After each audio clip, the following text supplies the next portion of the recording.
ce qu'on vient d'aborder ce soir, c'est-à-dire clarifier son passé, se mettre en lien et être fier de son passé, de son existence.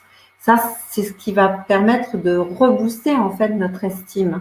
Parce que l'estime de soi, c'est vraiment la base, c'est le fondement. Hein. Donc cette estime de soi, elle est basée sur non pas ce que l'on fait, mais ce que l'on est.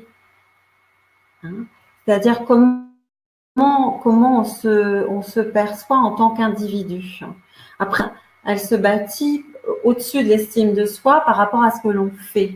Donc, aux résultats qu'on va obtenir, s'ils sont positifs, eh bien, on développe de plus en plus notre confiance. Plus on a des retours positifs, plus on est content de ce qu'on a fait, plus on développe notre confiance. Mais voilà, avec ce qui vient d'être évoqué, on comprend bien que l'estime de soi, eh bien, elle se nourrit, elle s'entretient aussi avec cette vision que l'on a de notre histoire. Donc, regarder différemment notre histoire et avec un regard positif, eh bien, ça va développer notre estime de nous-mêmes.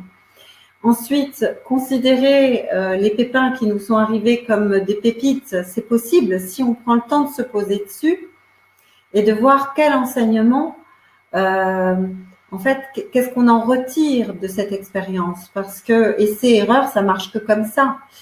Mais lorsqu'on a un soi parfait très fort, l'estime et la confiance, en fait, peuvent être très faibles, même si on réussit les choses. Hein.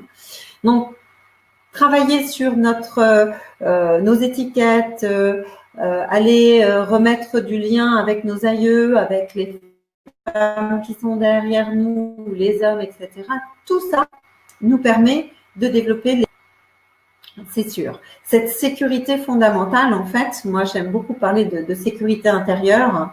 C'est la base de tout, se sentir sécure, être bien avec soi, en sécurité. Et pour ça, il faut des racines, hein, pour justement pouvoir ensuite avoir des ailes. C'est ce qui veut dire, c'est qu'il faut regarder et remettre de la densité dans notre identité. Voilà, pour l'estime. Mais oui, c'est pour ça que je dirais pas c'est indispensable, même si c'est vrai que pour moi, je pense que c'est indispensable d'oser se poser, regarder son histoire, parce que on va se nourrir de cette histoire pour rebondir et donc refaire cette estime personnelle.